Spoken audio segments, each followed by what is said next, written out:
Dan salah satu tema yang menarik yang kita bahas pada siang ini, semoga Allah SWT berkahi, ya, di halaman 70-nya, yaitu berusahalah senantiasa beristighfar.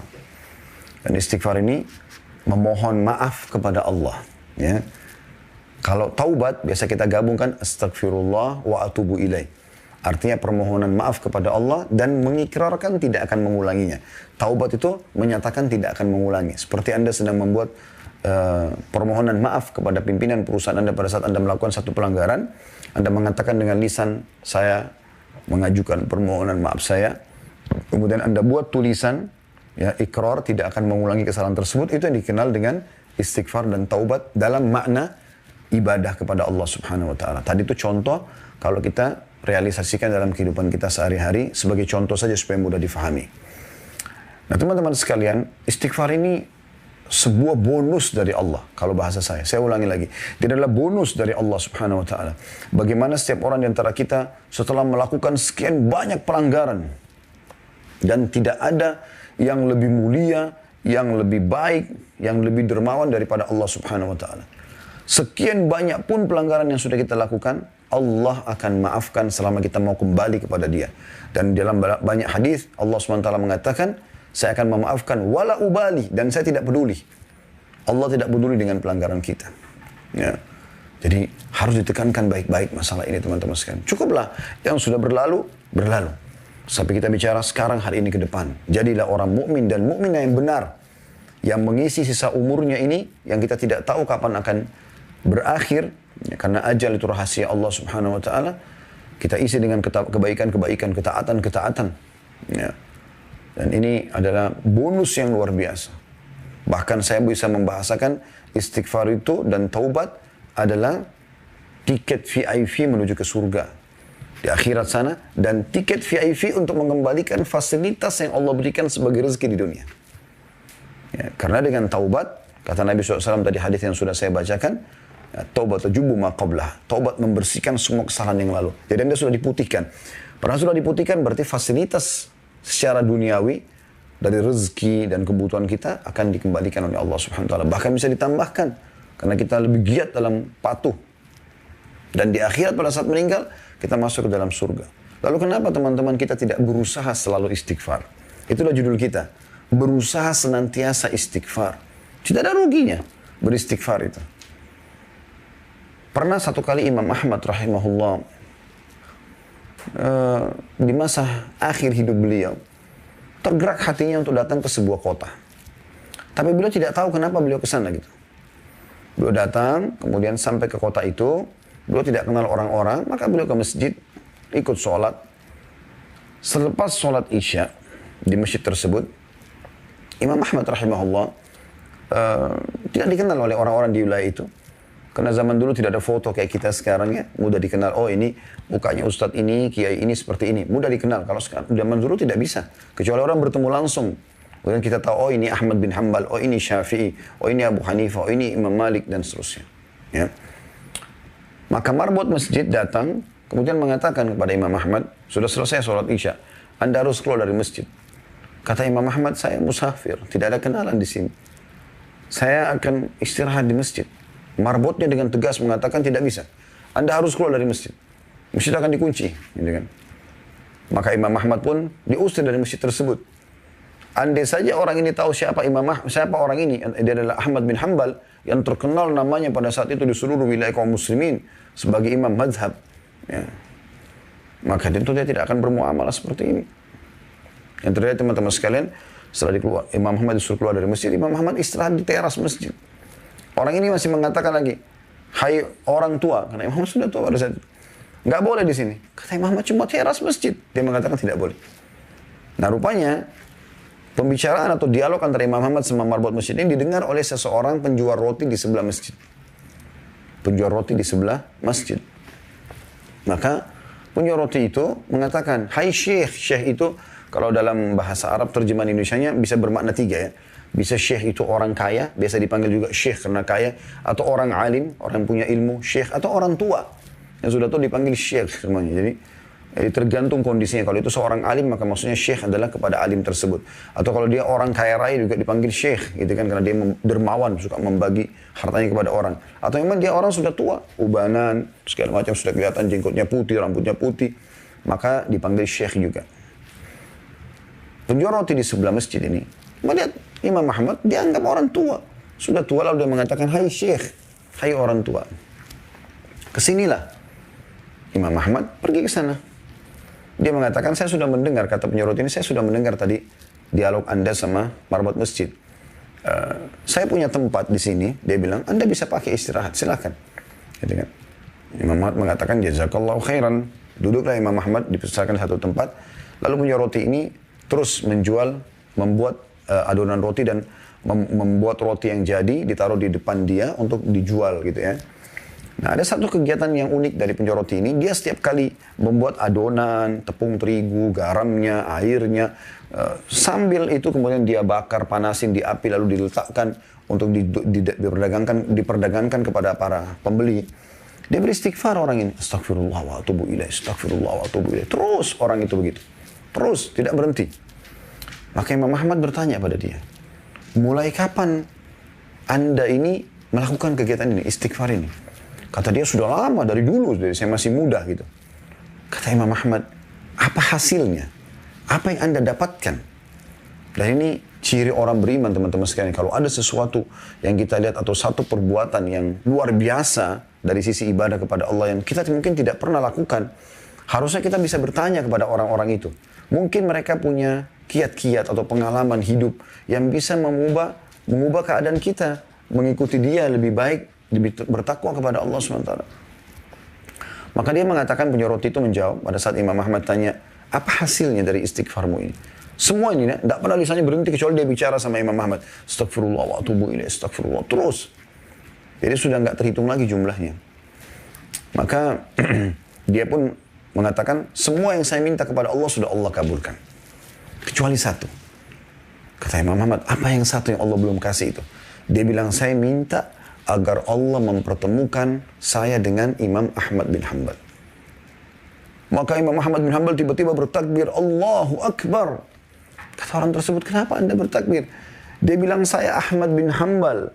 Allah datangkan saya dari kota saya ke kota ini tanpa ada seorang pun yang saya kenal.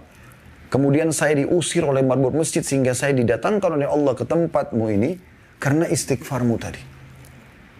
Jadi bagaimana istighfar orang ini sampai mendatangkan yang dia inginkan. Ini sesuatu yang luar biasa. Bagaimana fasilitas dunia itu Allah berikan, kembalikan kepada dia. Ini baru di dunia, belum di akhirat.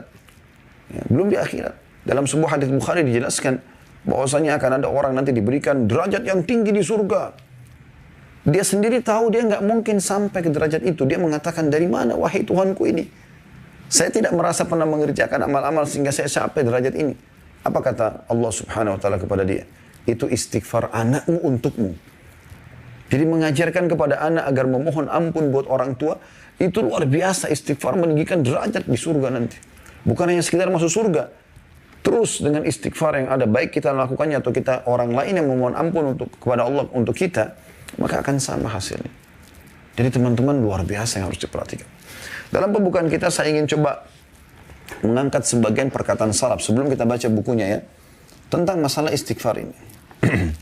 Abu Musa al-Asy'ari radhiyallahu anhu, Abu Musa al-Asy'ari radhiyallahu anhu, sahabat Nabi yang mulia, berkata, dahulu kita memiliki dua penyelamat, ya, dua pelindung dari siksa Allah.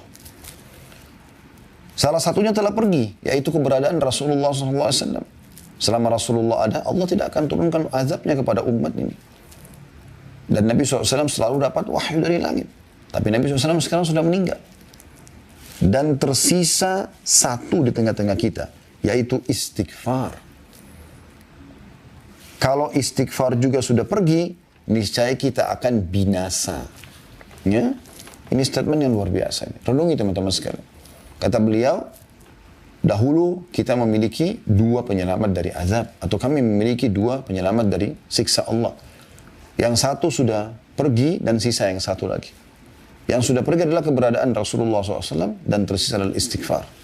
Kalau dia pun pergi dari kita, maksudnya dari lisan kita, ya, maka kita pun akan binasa. Rabi' bin Hutsaim rahimahullah, seorang ulama tabi'in masyhur dengan keimanannya berkata, merendahlah kalian kepada Rabb kalian.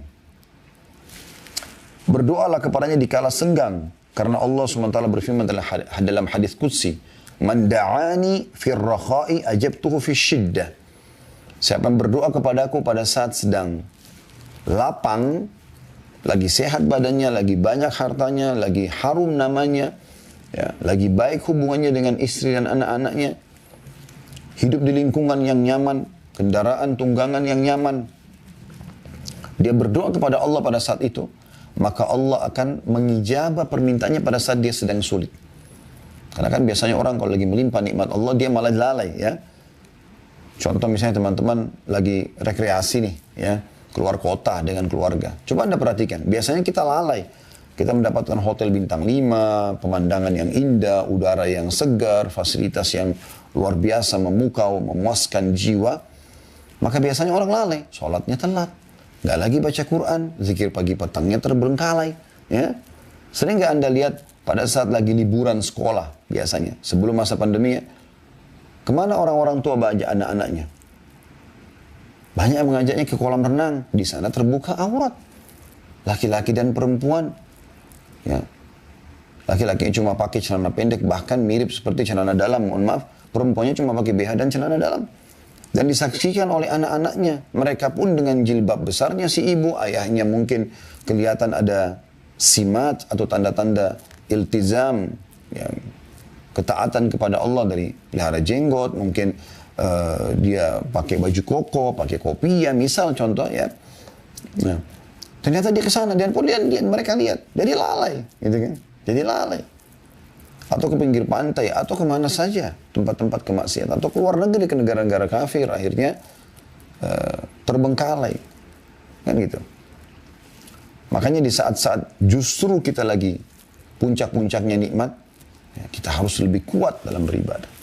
Harusnya pada saat kita ke puncak, ya, kalau mohon maaf teman-teman yang di luar dari Jabodetabek, mungkin yang belum pernah pun ke sini, puncak itu nama satu wilayah di Jawa Barat yang memang tempat rekreasi, biasanya orang pergi di weekend ya, di Sabtu Ahad untuk rekreasi keluarga, banyak villa-villa yang disewakan. Mungkin di setiap kota Anda juga ada itulah, ya. Maka orang kadang-kadang pergi seperti ini, lalai mereka. Harusnya kita pada saat pergi seperti itu makin bagus sholat malamnya, di udara yang sejuk, di hotel bintang 5, di pemandangan yang indah, di situ Anda berzikir, Anda bertafakur, duduk di teras hotel, Anda memikirkan penciptaan langit dan bumi. Harusnya seperti itu, ya. Bukan malah lalai. Bukan malah melakukan kemaksiatan kepada Allah SWT. Nah, ini kata kunci, kalau orang mengingat Allah, berdoa kepada Allah, di saat dia sedang senang, malah dia makin giat beribadah, maka Allah akan mengijabah permohonan dia di saat dia lagi susah, ya. Wa man sa'alani a'taituhu, lanjutan hadis. Dan siapa yang memohon kepadaku, kata Allah, aku akan berikan. Mungkin ada di antara Anda yang berkata, ada permintaan saya yang belum diterima, belum diberi oleh Allah, Ustaz. Maka saya jawab, mungkin. Tetapi mayoritas permintaan Anda sudah Allah kasih. Ada yang Allah tunda, mungkin karena permintaannya tidak wajar, atau dia minta sesuatu yang wajar tapi Allah ingin menguji keimanannya sehingga ditunda beberapa saat, tapi Allah akan ijabah. Contoh mayoritas permintaan kita sudah Allah kabulkan. Bukankah setiap hari kita lapar, teman-teman sekalian? Begitu kita lapar, di hati kita terbesit saja mau makan. Tiba-tiba kita dapat makanan tuh. Kalau tidak, kita nggak mungkin hidup sampai sekarang, kan? Bukankah tiap hari kita haus? Tapi begitu kita haus, kadang-kadang cuma kita ucapkan haus nih, mata kita dan pikiran kita terarah ke satu supermarket, lalu kita beli minuman misalnya. Dan kita bebas memilih minuman yang mana kita inginkan. Lalu kita meneguk minuman yang dingin dan sejuk itu, ya, sehingga menghilangkan dahaga kita. Ya, bukankah banyak sekali ya yang lainnya, kita misalnya setiap hari ingin berpenampilan dengan penampilan yang bagus, yang membuat kita nyaman dan penilaian orang juga jadi positif kepada kita. Dan kita punya pakaian. Kalau mau dihitung teman-teman sekalian, pakaian kita dari kita masih bayi sampai kita sekarang ini, berapapun umur Anda, mungkin itu sudah puluhan juta, mungkin ratusan juta nilainya. Begitu juga dengan makanan yang kita konsumsi. Belum lagi hal-hal yang lain, yang gratis. Oksigen yang kita hirup, cahaya yang ditangkap oleh mata, suara yang ditangkap oleh kuping, sehingga kita bisa dengar. Kita nggak tuli, nggak buta, ya, nggak bisu. Itu kan luar biasa itu. Nikmat Allah subhanahu wa ta'ala. Lidah kita masih berfungsi, bisa bedakan mana pahit, mana asin, ya, mana manis dalam waktu seketika. Hidung kita masih bisa membedakan mana bau wangi, bau busuk seketika. Kan itu luar biasa. Telinga kita masih bisa membedakan mana intonasi suara yang tinggi, yang keras, mana yang tidak. Mata kita masih bisa menangkap cahaya sehingga terpantul, ya, sesuatu yang kita bisa melihat dari cahaya tersebut apa yang ada di depan kita. Makanya kalau gelap sekali kan karena tidak ada cahaya yang masuk ke mata kita nggak bisa melihat, gitu kan. Kemaluan kita masih berfungsi, kaki kita masih berfungsi, dan seterusnya. Nikmat yang luar biasa yang Allah siapkan. Ya. Maka Allah sudah berikan kepada kita sebenarnya. Allah berikan kepada kita banyak hal. Cuma sebagian yang Allah belum berikan, sebagaimana alasan dari saya katakan. Mungkin tidak wajar atau wajar, tapi Allah ingin menguji keimanan kita. Lanjutan hadisnya, وَمَنْ تَوَاضَعَ لِي رَفَعْتُهُ. Dan siapa yang merendah kepadaku, kata Allah SWT, maka akan meninggikan derajatnya. Merendah, bukan menghinakan diri ya, tapi merendah, mengalah. Karena Allah Subhanahu Wa Ta'ala. Lanjutan hadisnya, وَمَنْ تَفَرَّغَ لِي رَحِمْتُهُ. Siapa yang meluangkan waktu khusus untukku, maka aku akan mengasihi dia.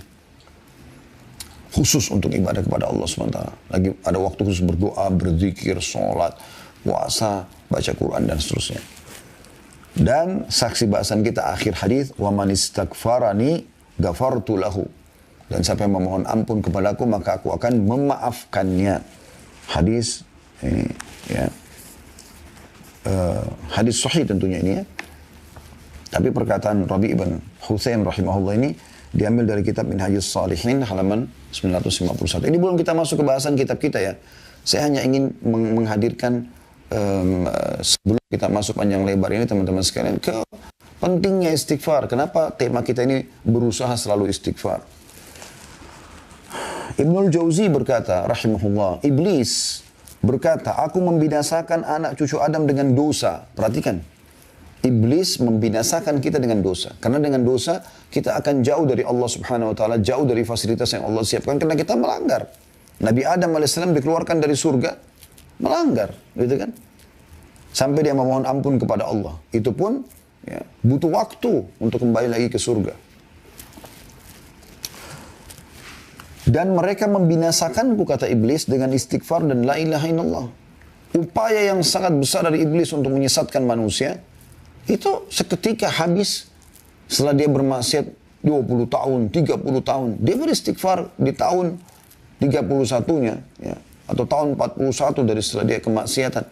Allah maafkan semuanya. Habis upaya iblis. Maka binasa, kata iblis. Saya binasa ini karena upaya saya semua, energi yang saya keluarkan, strategi dan segala macam habis dengan istighfar. Dan la ilaha illallah. Dengan terus bergantung, memahami makna tidak ada Tuhan yang berhak disembah kecuali Allah, lalu hanya bergantung kepada Allah. Dengan penuh keyakinan Allah itu maha kuasa, maha adil, maha baik, ya, dan seterusnya. Jadi ini statement yang luar biasa. Lalu kata beliau, iblis masih berkata, manakala aku melihat hal itu pada mereka, aku tanamkan pada mereka nafsu, ya, hawa nafsu, di mana mereka berbuat dosa tapi mereka tidak beristighfar karena mereka mengira diri mereka berbuat baik. Jadi orang kalau sudah buat maksiat yang iblis lakukan dengan para pengikutnya, bagaimana membuat orang itu nyaman dengan dosa tersebut, atau bahkan sebaliknya. Kalau dia ahli ibadah, dia seakan-akan sudah kotor, sudah pelanggar, nggak perlu istighfar. Ini keliru. Di poin ini penting teman-teman sekalian. Setiap Anda mulai mau terjerumus dalam kemaksiatan, ingat Allah SWT. Dan kalau ada peringatan dalam hati, khawatir dan segala macam, berhenti. Jangan lagi melakukannya. Lari kepada ketaatan kepada Allah SWT. Anda yang bisa menyelamatkan diri Anda sendiri. Allah mengatakan dalam Al-Quran, A'udzubillahi minasyaitonirrajim, innallaha la yughayyiru ma biqaumin hatta yughayyiru ma bi anfusihim. Allah tidak akan pernah mengubah nasib satu kaum sampai mereka mengubah nasibnya sendiri. Ini poin penting. Justru pada saat itu Anda beristighfar kepada Allah Subhanahu Wa Taala. Jangan terus melakukan kemaksiatan itu. Berhentikan. Qatada berkata rahimahullah, perkataan yang luar biasa ini. Dia mengatakan, Al-Quran menunjuki kalian penyakit dan obat penyembuh kalian. Al-Quran menunjukkan kepada kalian tentang penyakit yang berbahaya buat kalian. Dan ada penawarnya. Ada obatnya. Penyakit kalian adalah dosa. Penyakit kalian adalah dosa. Nah, kita harus paham, jadi dosa itu penyakit, racun. Berbahaya buat kita. Dosa itu untuk dipelajari dan ditinggalkan. Amal soleh dipelajari untuk diamalkan. Dan obat penyembuh kalian dari dosa tersebut adalah istighfar. Adalah istighfar. Ali radhiyallahu anhu berkata, statement yang menarik sekali dari beliau. Sahabat Nabi yang mulia.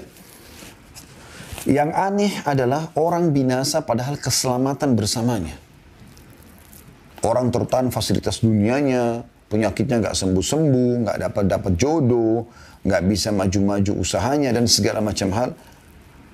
Yang aneh adalah orang binasa padahal keselamatan ada bersamanya. Di akhirat juga dia masuk neraka.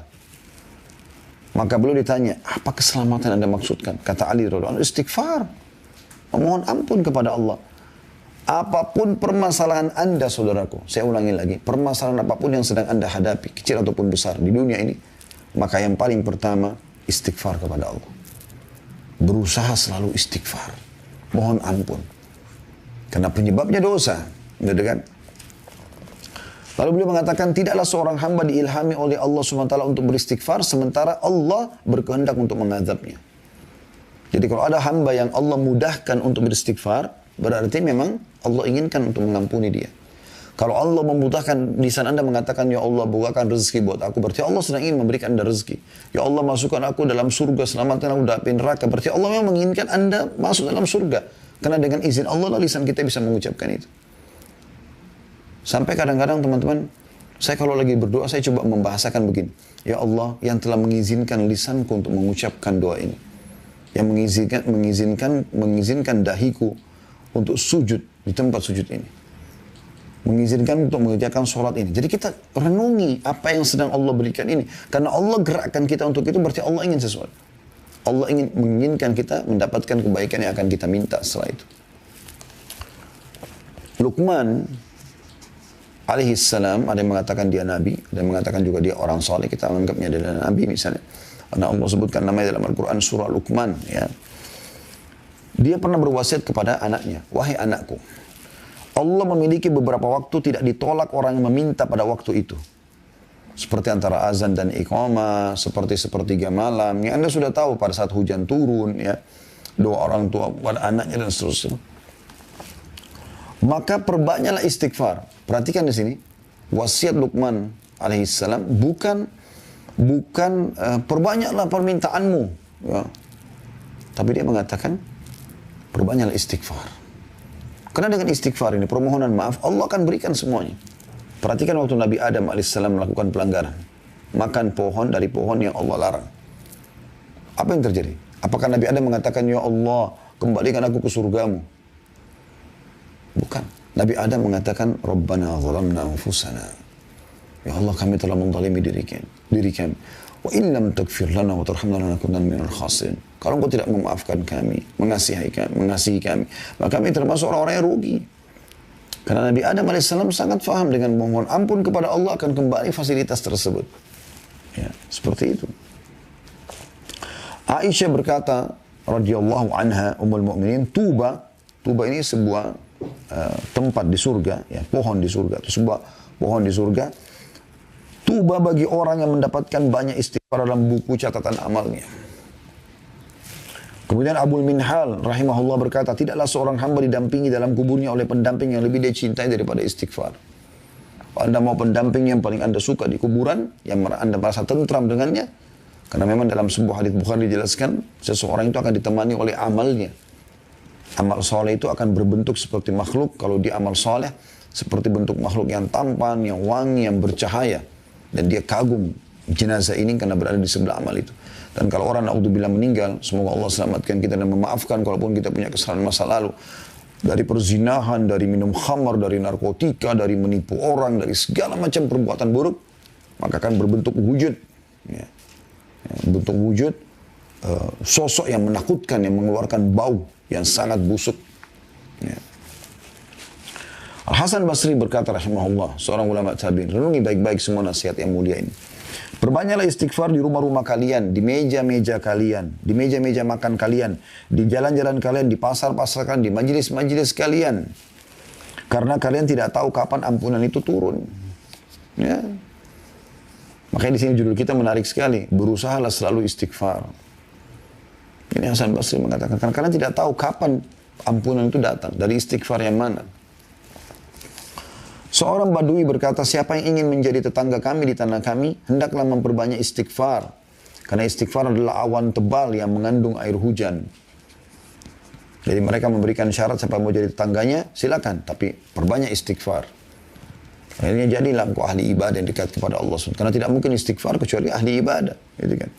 Mereka tahu nilainya permohonan maaf kepada Allah itu.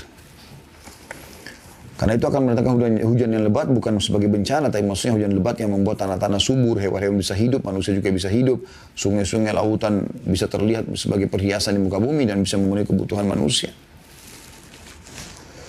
Bakar bin Abdullah Al-Muzani rahimahullah berkata, kalian banyak berbuat dosa, maka perbanyaklah istighfar.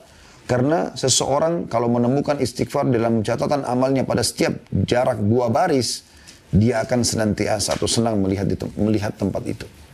Ini mirip sama judul kita ya. Berusaha selalu beristighfar. Senantiasa istighfar. Kata beliau, kalian banyak buat dosa. Bahkan kadang-kadang ada dosa yang tidak sengaja kita lakukan. Jadi kan. Maka, apalagi yang kita sengaja ya. Maka beliau mengatakan perbanyak istighfar. Karena kalau sesuatu antara kalian menemukan nanti di setiap 2 baris dari buku catatan amalnya istighfar, dia akan senang itu. Karena buat dosa, istighfar. Ada dosa, ada istighfarnya. Gitu kan. Bahkan istighfar ini bisa memudahkan urusan teman-teman sekalian. Dinukil dari Imam Syafi'i rahimahullah. Beliau pernah diberikan atau sering diberikan tugas oleh gurunya Imam Waqi' rahimahullah. Dan selalu Imam Syafi'i lupa. Saya dikasih kesempatan tugas untuk menghafal lupa. Maka beliau menyebutkan dalam syairnya masyhur. Syakautu ila waqi'i su'a hifdhi. Aku mengeluhkan kepada Imam Waqi' tentang buruknya hafalanku. Fa'arsyadani ila tarkil ma'asi. Maka dia memerintahkan aku untuk, atau menunjukiku untuk meninggalkan kemaksiatan. Wa akhbarani bi anna ilma nurun. Dan dia memberitahukan kepadaku bahwasanya ilmu itu adalah cahaya. Nurullahi la yu'ta li asi. Dan cahaya Allah tidak akan diberikan kepada ahli maksiat. Ibnu Taimiyah berkata rahimahullah, pikiranku terpaku pada sebuah masalah yang sulit bagiku. Maka aku beristighfar kepada Allah 1000 kali sampai dadaku dilapangkan dan masalah sulit terpecahkan. Aku kadang berada di pasar, di masjid atau di sekolah, tapi hal itu tidak menghalangiku dari zikir dan istighfar sampai aku meraih apa yang aku inginkan. Nah itu kan luar biasa statement ini. Ini semua teman-teman statement yang menarik yang harusnya kita jadikan sebagai bahan renungan. Baik, saya akan mulai membaca teman-teman sekalian apa yang menjadi bahasan kita pada kesempatan ini di halaman 70. Tentang berusahalah untuk senantiasa istighfar. Di antara yang disyariatkan dan dianjurkan Allah Subhanahu wa taala, kata penulis, kepada hambanya ialah senantiasa beristighfar kepadanya Azza wa Jal, maksudnya kepada Allah Subhanahu wa taala. Dan itu adalah petunjuk para nabi alaihi wassalatu wassalam. Allah Subhanahu wa taala berfirman kepada Nabi Nuh alaihissalam dalam surah Nuh ayat 28. Allah perintahkan para nabinya beristighfar. Para nabi itu maksum. Nabi itu dimaafkan kesalahannya. Tapi perhatikan apa Allah anjurkan kepada mereka. Manusia-manusia terbaik yang Allah pilih sebagai utusannya. A'udzu billahi minasyaitonir rajim. Surah Nuh ayat 28. Rabbighfirli wa liwalidayya wa liman dakhala baitiya mu'minan wa lil mu'minina wal mu'minati wa la tazididz zalimina illa tabara. Wahai Tuhanku, ampunilah aku, ibu bapakku, dan siapapun yang memasuki rumahku dengan beriman, dan semua orang yang beriman, laki-laki dan perempuan. Dan janganlah engkau tambahkan bagi orang-orang yang zalim itu selain kehancuran. Ketika beliau memohon kepada Allah agar menyelamatkan putranya, maka beliau menilai permintaan itu termasuk perkara yang mengharuskan beristighfar. Bahkan beliau khawatir tergolong dari orang-orang yang merugi. Jadi pada saat Nabi Nuh alaihissalam sudah naik di atas kapal dan semua pengikut yang beriman sudah naik, bahkan hewan-hewan dari setiap jenis betina jantan dibawa gitu kan. Maka Nabi Nuh melihat anaknya. Ya. Maka Nabi Nuh memanggil anaknya untuk naik. Ayo naik. Tapi anaknya nolak, tidak mau. Tetap tidak mau. Dan dia mengatakan, saya akan pergi ke gunung yang tinggi untuk menyelamatkan diri. Nabi Nuh sudah bilang, tidak ada lagi yang bisa selamat dari siksa Allah pada hari ini. Tapi karena dia tidak mau, ya, maka tenggelamlah anaknya. Depan matanya dia lihat anaknya tenggelam, mati dalam keadaan kafir.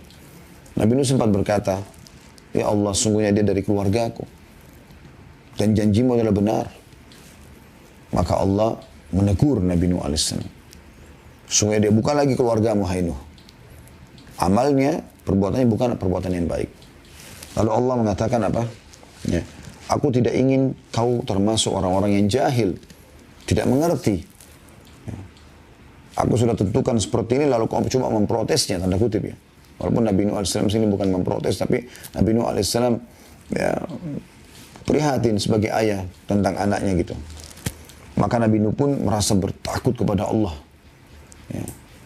Dia mengatakan, Allah Nuh dalam surah Hud ayat 47, Nabi Nuh mengatakan pada saat Allah sudah menegurnya, A'udzu billahi minasyaitonir surah Hud ayat 47, qala rabbi inni a'udzu bika an as'alaka ma laysa li bihi 'ilm wa illa taghfirli wa tarhamni akum minal khasirin. Nabi Nuh berkata, wahai Tuhanku, sesungguhnya aku berlindung kepadamu bahwa aku memohon kepadamu sesuatu yang tidak aku ketahui. Dan sekiranya engkau tidak memberi ampun kepadaku dan tidak menaruh belas kasihan kepadaku, niscaya aku termasuk orang-orang yang merugi. Jadi Nabi Nuh SAW pun memohon ampun atas tadi permintaan agar anaknya diselamatkan, karena anak yang meninggal dalam keadaan kafir. Nabi Musa AS juga berkata dalam surah Al-Qasas ayat 16, A'udzu billahi minasyaitonir rajim. Inni dzalamtu nafsi faghfirli faghafaralah innahu huwal ghafurur rahim. Sesungguhnya aku telah menzalimi diriku sendiri, maka ampunilah aku dengan berbuat kesalahannya. Maka dia Allah mengampuninya. Sesungguhnya Allah dialah yang maha pengampun lagi maha penyayang. Juga dalam surah Al-A'raf 151 masih kisah Nabi Musa alaihissalam. A'udzu billahi minasyaitonir rajim. Qala rabbighfirli wa li akhi wa adkhilna fi rahmatik wa anta arhamur rahimin. Dia Musa berkata, berdoa, wahai Tuhanku, ampunilah aku dan saudaraku, maksudnya Nabi Harun alaihi wassalatu wassalam, dan masukkanlah kami ke dalam rahmatmu, dan engkau adalah zat yang maha penyayang di antara para penyayang. Juga dalam surah Al-A'raf, masih surah yang sama, ayatnya berbeda, 155 sampai 156, ya, yang berbunyi, A'udzu billahi minasyaitonir rajim. In hiya illa fitnatuka tudillu biha man tasha' wa tahdi man tasha'. Anta waliyuna faghfir lana warhamna wa anta khairul ghafirin. Waktub lana fi hadhihi dunya hasanatan wa fil akhirah inna hudna ilaik. Waktub lana fi hadhihi dunya hasanatan wa fil akhirati inna hudna ilaik. Al-ayah. Artinya, itu tidak lain adalah cobaan darimu ya Allah. Engkau sesatkan dengan cobaan itu siapa yang engkau kehendaki, dan engkau beri petunjuk kepada siapa yang engkau kehendaki. Engkaulah pemimpin kami, maka ampunilah kami dan berilah kami rahmat, dan engkaulah sebaik-baik pemberi ampunan. Dan tetapkanlah untuk kami kebaikan di dunia ini dan di akhirat. Sesungguhnya kami kembali atau bertobat kepadamu. Ya, jadi pada saat itu Allah Subhanahu Wa Taala menguji ya, beberapa orang Bani Israel yang diajak untuk ya, bertemu dengan Allah Subhanahu Wa Taala, tapi tidak melihat Allah. Lalu mereka minta agar melihat Allah, maka Allah mematikan mereka. Maka Nabi Musa AS mengatakan, ini cobaan darimu ya Allah. Lalu kemudian beliau segera merendah. Engkau menyesatkan dan memberi petunjuk siapa yang engkau kehendaki. Engkaulah ya, wali kami, penolong kami, pelindung kami. Maka maafkanlah kami dan kasihani kami. Sesungguhnya engkau sebaik-baik pemaaf. Nabi Ibrahim AS berkata sambil memohon ampunan Tuhannya dengan menyebutkan karuniahnya. N-nya besar, karuniahnya, maksudnya karunia Allah kepadanya. Pada Nabi Ibrahim AS dalam surah Asy-Syu'ara ayat 78 sampai 82 yang berbunyi, A'udzu billahi minasyaitonir rajim, alladzi khalaqani fahuwa yahdin walladzi huwa yut'imuni wa yasqin wa idza maridtu fahuwa yashfin walladzi yumituni thumma yuhyin walladzi atma'u an yaghfira li khati'ati yaumaddin. Yang telah menciptakanku Allah, ya. Maka dianya besar katakan Allah yang memberikan petunjuk kepadaku, yang memberi makan dan minum kepadaku. Dan apabila aku sakit, dialah yang menyembuhkanku. Dan yang akan mematikanku, kemudian akan menghidupkanku kembali. Dan yang sangat kuinginkan akan mengampuni kesalahanku pada hari pembalasan nanti. Juga Nabi Ibrahim AS mengatakan dalam surah Ibrahim ayat 41, A'udzu billahi minasyaitonir rajim. Rabbana ighfir lana wa liwalidayya. Ya. Saya ulangi, Rabbana ighfirli wa liwalidayya wa lil mu'minina yauma yaqumul hisab. Ya. Wahai Tuhan kami, berilah ampun bagiku dan bagi kedua ibu bapakku dan bagi sekalian orang-orang mukmin pada hari terjadinya hisab nanti atau hari kiamat. Kata beliau, setiap muslim yang membaca ayat-ayat ini akan bertanya-tanya kesalahan apakah yang telah dilakukan oleh Khalilullah tersebut, Nabi Ibrahim alaihissalam. Dan dosa-dosa apa yang dilakukan oleh para nabinya. Semoga salawat dan salam tercurah kepada mereka semua. Adapun Nabi kita, Nabi Muhammad SAW mempunyai perkara yang sangat agung dalam hubungannya dengan istighfar yang akan kita bicarakan nanti. Ya. Jadi artinya maksudnya para nabi-nabi tersebut, dosa apa yang mereka lakukan? Sampai mereka memohon-mohon ampun begini kepada Allah. Apalagi kita manusia biasa, yang bukan nabi, yang jelas-jelas melakukan kemaksiatan, gitu kan? Maka kita butuh istighfar, itu maksudnya. Ada sebuah subjudul di sini, situasi dan kondisi untuk istighfar. Istighfar adalah memohon ampun kepada Allah serta mengakui dosa dan kekurangan. Istighfar ini disyariatkan dalam situasi dan kondisi sebagai berikut. Yang pertama, ketika melakukan dosa, segera istighfar. Inilah saatnya yang paling penting. Ini berarti pengakuan terhadap dosa. Anda bertaubat atau kembali kepada Allah. Dan permohonan kepada Allah agar dia-nya besar kata Allah, menghapuskan bekas dosa dan membersihkan kotorannya. Ketika Adam AS bermaksiat kepada Tuhannya, dia beserta istrinya mengatakan dalam surah Al-A'raf ayat 23, A'udzu billahi minasyaitonir rajim. Qala rabbana zalamna anfusana wa in lam taghfir lana wa tarhamna lanakunanna minal khasirin. Mereka berdua berkata, Adam dan Hawa alaihi wassalatu wassalam, wahai Tuhan kami tidak menganiaya diri kami sendiri. Kami telah menganiaya diri kami sendiri. Dan jika engkau tidak mengampuni kami dan memberikan rahmat kepada kami, niscaya kami benar-benar termasuk orang-orang yang merugi. Sudah kita jelaskan tadi ya, kenapa Nabi Adam AS memohon ampun seperti ini. Ketika Musa membunuh seseorang yang tidak diperintahkan untuk membunuhnya, beliau berdoa, Rabbi inni zalamtu nafsi faghfirli. Tuhanku, sungguhnya aku telah menzalimi diri sendiri, maka ampunilah aku. Surah Al-Qasas ayat 6. Ketika pergi dalam keadaan marah dan meninggalkan kaumnya, karena kaumnya di wilayah Nainawah, namanya di wilayah Irak, tidak mau beriman kepada dia dan masih menyembah patung-patung, ya, dewa-dewa dan seterusnya. Maka Allah pun menghukum Nabi Yunus AS dengan memasukkannya ke dalam mulut ikan paus. Dimasukkan ke situ sebagai hukuman. Harusnya para nabi-nabi tidak boleh meninggalkan lokasi dakwanya walaupun sampai dibunuh, kecuali ada perintah Allah SWT. Nabi Yunus hanya kena jengkel pada kaumnya. Sambil mohon kepada Allah diberikan petunjuk, ditunjukkan tempat yang lain untuk berdakwah. Allah tidak turunkan firman-Nya. Tapi Nabi Yunus SAW beristihad, pergi sendiri. Maka dia pun mengatakan di dalam perut ikan tersebut, La ilaha illa anta subhanaka inni kuntu minadh dhalimin. Tidak ada Tuhan yang berhak disembah kecuali engkau, maha suci engkau, sungguhnya aku termasuk orang-orang zalim. Surah Al-Anbiya ayat 87. Jadi dia memohon ampun. Allah juga berfirman dalam surah An-Nisa 110 yang bunyinya a'udzubillahi minasyaitonir rajim, wa may ya'mal su'an aw yadhlim nafsahu thumma yastaghfirillah yajidillah ghafurur rahima. Barang siapa yang berbuat keburukan, kemaksiatan dan menganiaya dirinya, kemudian dia memohon ampunan kepada Allah, niscaya dia akan mendapatkan Allah Maha Pengampun lagi Maha Penyayang. Jadi siapapun berbuat dosa, sebesar apapun, sebanyak apapun dia melakukannya, selama dia mau istighfar dan bertobat kepada Allah, tentu yang tulus ya, bukan hanya istighfar, ya sudahlah Ustaz kan tadi bilang istighfar, astagfirullah, tapi dia tidak niat dalam hatinya, maka ini berbeda, tidak masuk. Orang harus memohon ampun, istighfar kepada Allah, memang menyesali perbuatannya gitu kan, maka dia akan mendapatkan Allah Maha Pengampun lagi Maha Penyayang. Juga dalam surah Al-Imran ayat 135 Allah mengingatkan pada saat orang mau terjerumus dalam dosa kemudian dia ingat Allah lalu dia beristighfar, itu Allah maafkan. Pada saat kita mau melakukan satu perbuatan dosa lalu kita merasa khawatir, takut segala macam, itu adalah sebuah karunia yang luar biasa. Allah sebutkan dalam surah Al-Imran 135, a'udzubillahi minasyaitonir rajim, walladzina idza fa'alu fahishatan aw zalamu anfusahum dzakarullaha fastaghfiru lidzunubihim wa may yaghfiru dzunuba illallah. Dan orang-orang yang apabila mengerjakan perbuatan keji atau menzalimi diri mereka sendiri, mereka segera berzikir, mengingat, menyebut Allah, lalu memohon ampun atas dosa-dosa mereka. Dan siapa lagi yang dapat mengampuni dosa selain Allah? Jadi pada saat Anda mau berzina, Anda mau berbohong, Anda melakukan perbuatan batil, ada rasa khawatir, segera tangkap rasa khawatir dari Allah SWT. Astagfirullah wa atubu ilaih. Ya memang saya melakukan, ya memang saya tidak mau lakukan ini. Misalnya. Ya. perbuatan zina maksudnya, tidak mau melakukannya. Atau dia melakukan kebohongan, iya memang saya melakukannya, dia jujur. Gitu ya. Karena takut hanya kepada Allah SWT.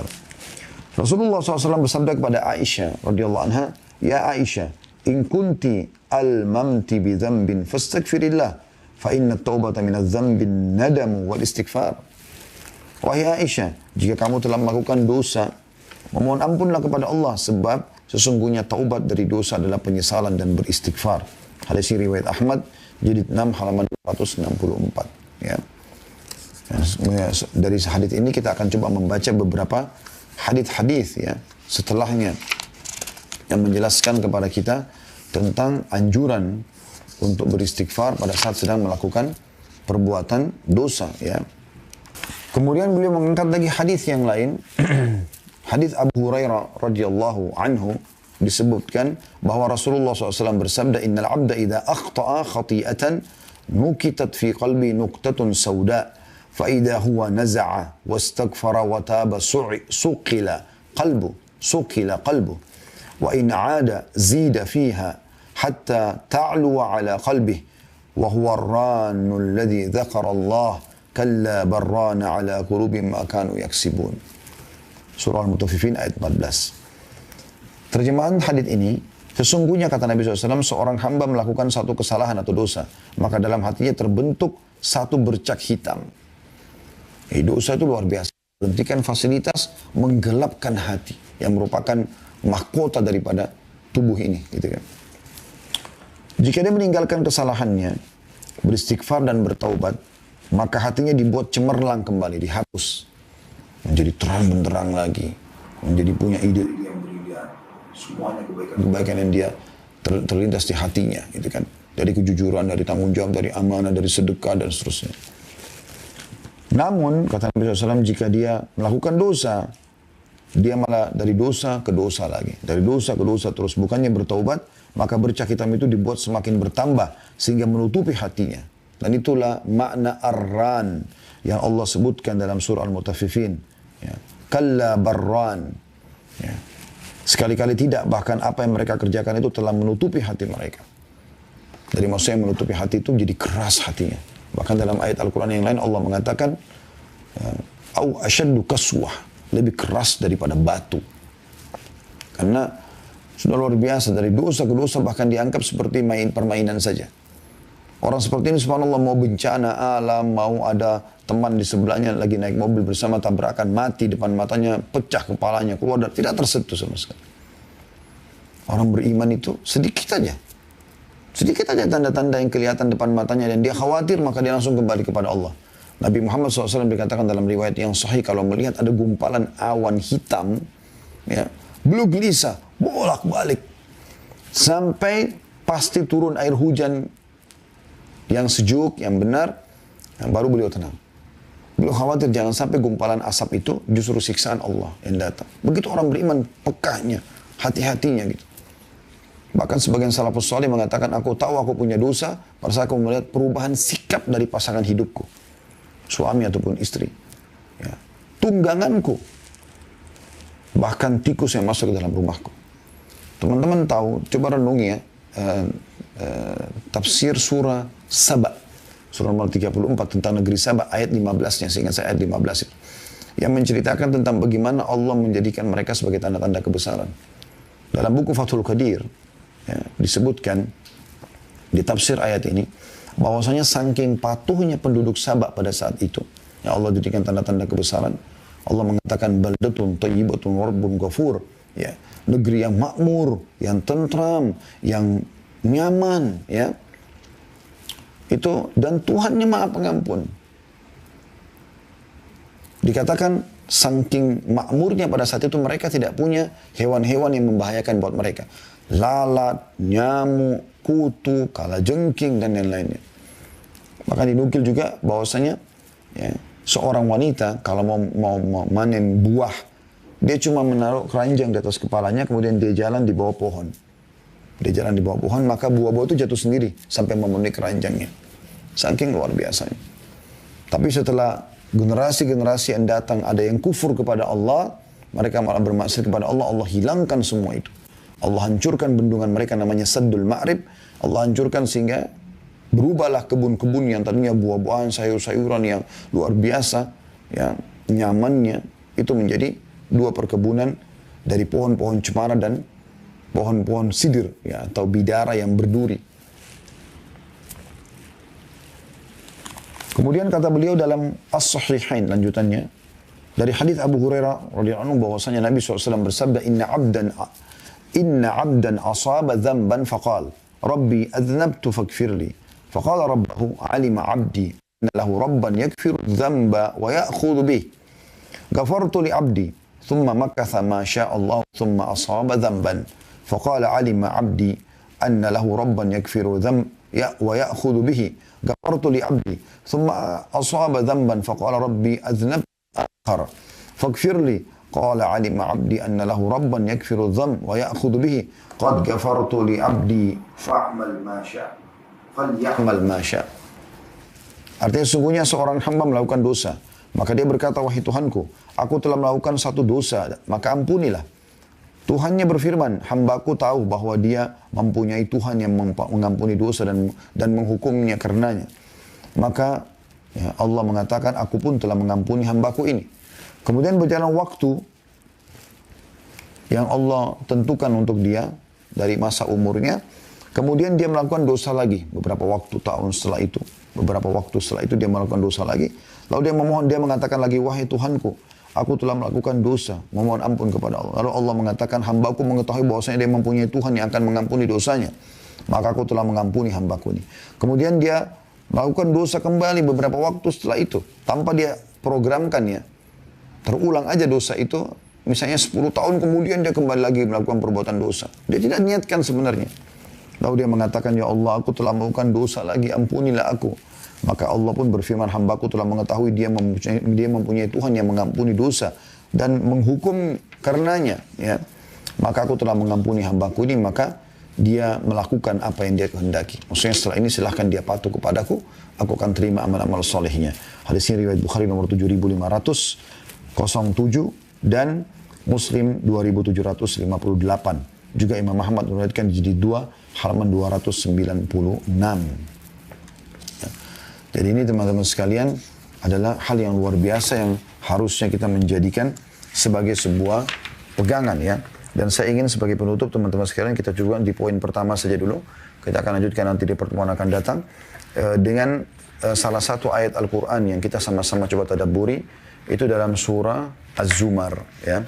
Coba kita buka surah Az-Zumar di ayat 53. Surah Az-Zumar, surah nomor 39, ayat 53. Saya berharap teman-teman semua membuka. Ini penutupan bahasan kita dan setelah ini kita buka pertanyaan insyaAllah. Yang berbunyi, sekali lagi surah Az-Zumar, surah nomor 39, ayat 53. A'udzu billahi minasyaitonir rajim. Qul ya ibadiyalladzina asrafu ala anfusihim la taqnatu min rahmatillah. Inna Allah yakfiru dhunuba jami'a innahu huwal ghafurur rahim. Artinya katakanlah, hai Muhammad, pesan dariku kata Allah. Hai hamba-hambaku, kanya besar kata ganti Allah, yang melampaui batas dalam melakukan dosa-dosa. Sudah terlalu banyak dosanya, sudah numpuk tahunan. Katakanlah hai Muhammad, hai hamba-hambaku yang telah melampaui batas. Jadi bukan hamba-hamba yang baru melakukan dosa, yang sudah melampaui batas, berlebihan dalam dosanya. Katakanlah hai hamba-hambaku yang melampaui batas terhadap diri mereka sendiri. Janganlah kamu berputus asa dari rahmat Allah. Yang mengatakan ini sang pencipta Allah. Khusus Allah berikan bagi hamba-hamba yang melampaui batas. Apalagi orang yang tidak melampaui batas itu lebih Allah ampuni. Ini orang yang sudah dosanya, mungkin dia sendiri dalam pikiran dia tidak akan diampuni oleh Allah. Sudah sekian banyak orang dibunuh, diperkosa, wah, minum khamr, narkotika, segala macam lah. Kesalahan, seluruh kesalahan dia lakukan. Ya. Katakan pada mereka, jangan putus asa dari rahmat Allah. Sesungguhnya Allah mengampuni dosa-dosa semuanya. Sesungguhnya dialah yang maha pengampun lagi maha penyayang. Ini ayat yang luar biasa, ini ayat yang paling luar biasa yang Allah berikan bonus kepada kita tentang masalah pengampunan dosa. Bagi orang yang melampaui batas, dosanya sudah terlalu banyak, tahunan, numpuk-numpuk, tidak ada kata terlambat. Selama Anda masih hidup, lakukan kebaikan. Ya, beristighfar kepada Allah Subhanahu wa taala, Allah akan membuka pintu-pintu kebaikan buat Anda. Dan itu Allah jelaskan di ayat selanjutnya 54-nya kita tambahkan ayat ini, wa anibu ila rabbikum wa aslimu lahu min qabli an ya'tiyakumul adzabu tsumma la tunsarun. Dan kembalilah kamu kepada Tuhanmu, segera taat setelah itu. Walaupun sisa sehari umurmu enggak masalah. Dan berserah dirilah kepadanya, N-nya besar kata ganti Allah, sebelum datang azab kepadamu kemudian kamu tidak dapat ditolong lagi. Sebelum datang itu semua. Peringatan-peringatan dari Allah Subhanahu wa ta'ala. Tadabburi ayat-ayat ini teman-teman sekalian. Lihat lagi ayat setelahnya 55. Wattabi'u ahsana ma unzila ilaikum min rabbikum min qabli an ya'tiyakumul adzabu baghtatan wa antum la tash'urun. Ikutilah sebaik-baik apa yang telah diturunkan kepadamu dari Tuhanmu, Al-Quran dan Sunnah. Panduan-panduan itu beramal saleh, tobat dari dosa-dosa. Sebelum datang azab kepadamu dengan tiba-tiba sedangkan kamu tidak menyadarinya. Lagi di diskotik, lagi di bar, lagi nyanyi-nyanyi di karaoke, mati. Ya. Sebelum datang itu. Lalu kemudian ayat 56-nya Allah mengatakan, orang-orang yang tidak sempat taubat ini, antakula nafsun ya hasrata ala ma farrattu fi jambillahi wa in kuntu laminas sakhirin. Pada saat itu dia akan mengatakan, amat besar penyesalanku atas kelalaianku dalam menunaikan kewajiban terhadap Allah. Sedangkan aku sesungguhnya termasuk orang-orang yang mengolok-olok agama Allah. Ya. Jadi ini luar biasa peringatan dari Allah SWT. Tadabbur ayat ini penting teman-teman sekalian. Bagaimana Allah SWT mengingatkan kepada kita agar berhati-hati. Ya.